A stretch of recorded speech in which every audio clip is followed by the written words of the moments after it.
Guillaume Duval, bonjour. Vous êtes journaliste, rédacteur en chef du magazine Alternative économique et vous êtes auteur d'un petit livre de dialogue avec Régis Meyrand qui est publié chez Textuel et intitulé « Marre de cette Europe-là, moi aussi ». Alors, tout simplement, vous en avez marre de cette Europe. Pourquoi? Qu'est-ce qui ne fonctionne pas dans l'Europe aujourd'hui, selon vous? Beaucoup de choses. Peut-être un mot avant de vous expliquer ce qui ne fonctionne pas sur le choix de ce titre. Il n'y a pas plus pro-européen que moi, que nous, à Alternatives économiques. Simplement, je crois que c'est pas du tout... Enfin, les stratégies pro-européennes classiques ne sont pas efficaces. Donc, souvent, les pro-européens peignent un peu la réalité en rose, essayent de positiver, comme on dit, etc.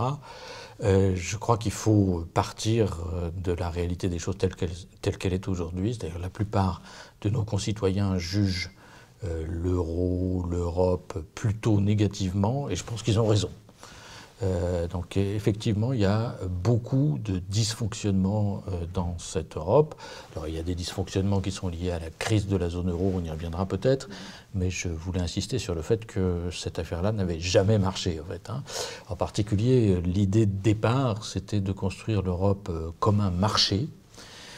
Pourquoi est-ce qu'on en était arrivé là au départ? C'est parce qu'on s'était rendu compte que c'était très compliqué dans l'immédiate après-guerre de faire des vrais transferts de souveraineté à une Europe, de construire une vraie Europe fédérale, un vrai État européen. Donc il y a en particulier eu l'échec de la communauté européenne de défense en 1954. Et donc les fondateurs de l'Europe avaient dit bon, bah, puisque c'est comme ça, on va faire un marché. On va faire des affaires ensemble, et à force de faire des affaires ensemble, ça nous amènera à faire de la politique ensemble.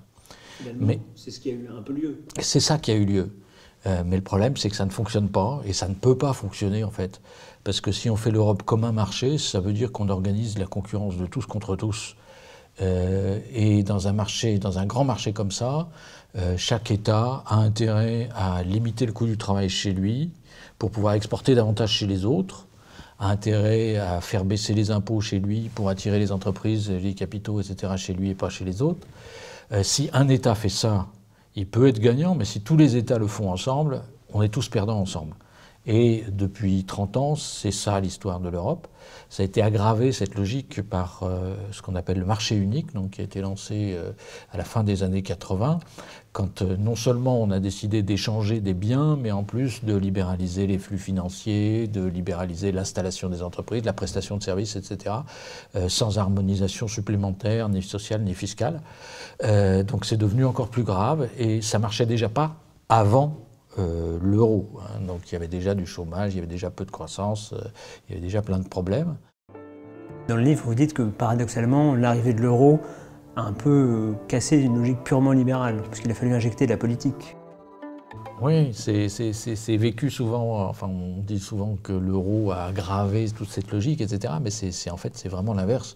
C'est-à-dire que l'euro, c'est le premier vrai transfert de souveraineté qui se fait à l'échelle européenne. Donc les États se privent, parce qu'avant il y avait du dumping social, il y avait du dumping fiscal, mais en plus il y avait aussi du dumping monétaire, des gens qui jouaient sur la monnaie, le cours de la monnaie, pour aggraver encore cette concurrence interne.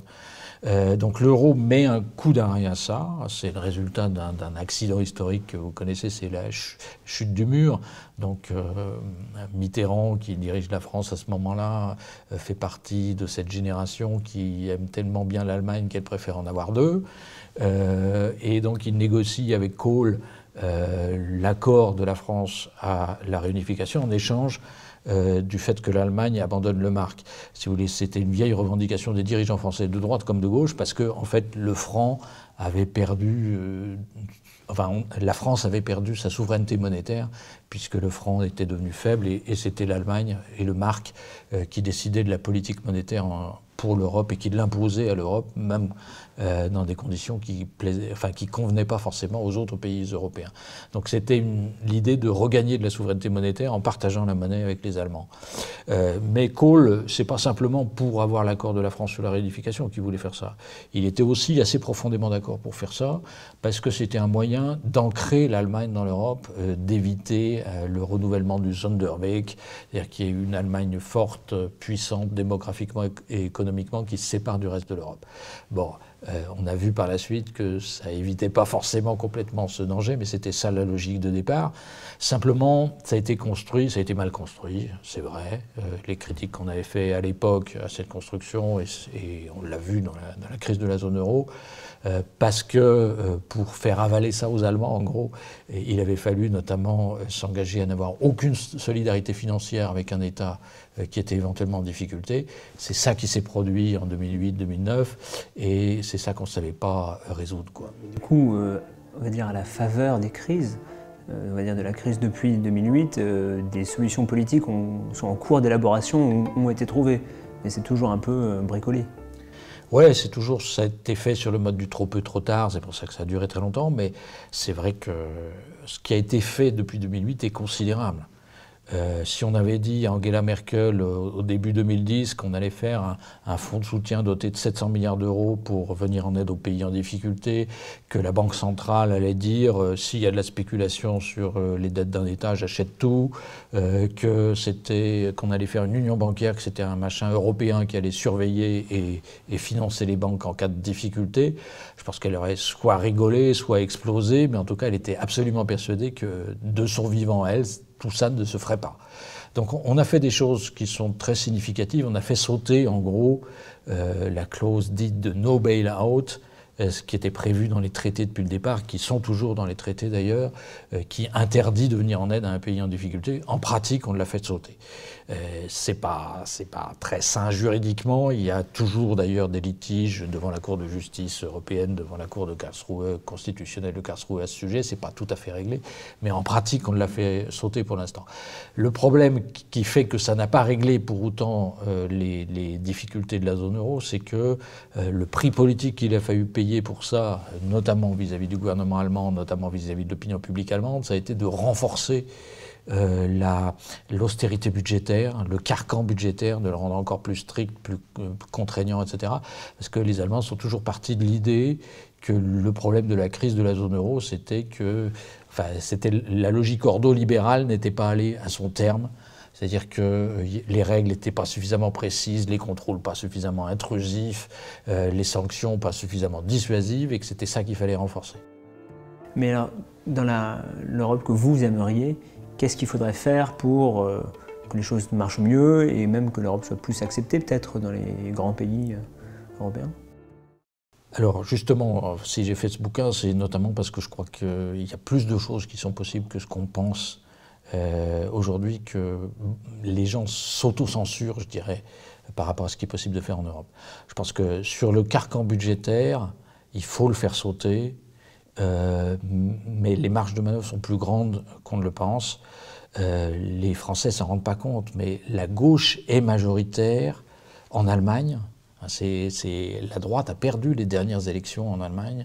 Les Verts, le SPD et le Parti de gauche sont majoritaires s'ils étaient ensemble. Bon, ils ne peuvent pas être ensemble, mais quand même, Mme Merkel est soumise à cette pression. La gauche est majoritaire en France, en Allemagne et en Italie, les 3 premiers pays de la zone euro. Et on n'arrive pas à faire une autre politique. C'est pas croyable. Mais Syriza, la victoire de Syriza, si elle se produit à la fin du mois, c'est pas évoqué dans le bouquin parce qu'il était bouclé avant, cette possibilité, mais va offrir une occasion historique, si elle se produit, de renégocier tout de suite la question des dettes et des excès de dettes et d'obliger à aller plus loin. Madame Merkel dit déjà non, c'est pas possible, ça jamais, etc., comme elle l'a dit dans le passé, et elle a fini par dire oui. Donc ça, sur ce plan-là, on peut faire des choses. Et sur la question politique, simplement, il y a eu des élections européennes en mai. Les Verts et les sociodémocrates sont les 2 partis qui ont perdu les élections. Alors est-ce qu'on peut croire à une adhésion populaire ou démocratique sur ces idées-là, qui sont des idées de gauche? C'est pas la gauche aujourd'hui qui a la main en Europe. C'est pas la gauche qui a la main en Europe, et il y a un vrai problème en Europe qui s'est plutôt aggravé dans la crise et sur lequel je mets l'accent dans le bouquin, c'est la question démocratique. C'est vrai que je vous ai dit tout à l'heure, on a corrigé beaucoup des défauts de la construction de la zone euro, mais on l'a corrigé sur une base intergouvernementale, opaque, pas très bien contrôlée démocratiquement. Et ça, c'est un vrai problème. C'est un vrai problème en particulier pour les Allemands.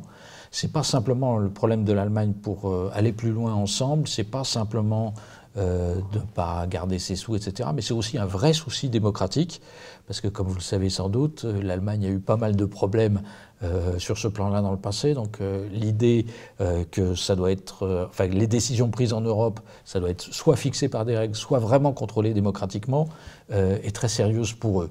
Donc une des propositions que je fais dans le bouquin, mais que d'autres font aussi, on avait fait un appel avec Piketty en particulier l'an dernier à ce sujet, c'est de dire il faut que le gouvernement français arrête de dire, enfin que les dirigeants français arrêtent de dire il faut un gouvernement économique de l'Europe.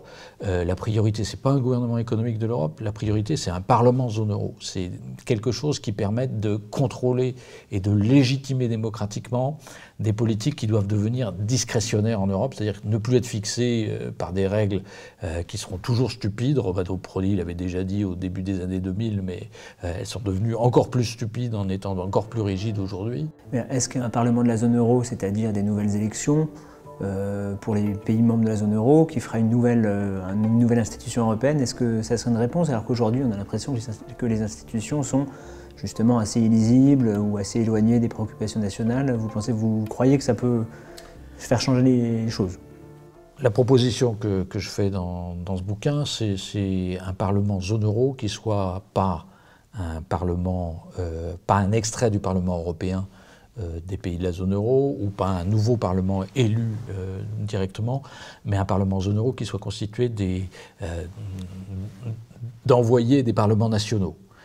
Parce que l'idée, c'est que justement, les parlements nationaux, et à travers eux les peuples des différents États, ne sont pas suffisamment impliqués aujourd'hui dans cette construction. Le fonctionnement du Conseil, Merkel, Merkozy, ou enfin Merkel-Hollande, ça marche moins bien, mais le fait que les gouvernements s'entendent derrière des portes fermées et décident des choses, voire imposent des choses comme en Grèce avec la Troïka, à des États sans aucun contrôle parlementaire, je pense que ça contribue à rendre l'Europe impopulaire et au fait que ça ne marche pas, qu'on n'arrive pas à décider ensemble des choses d'une ampleur suffisante pour faire face à la crise. Merci beaucoup.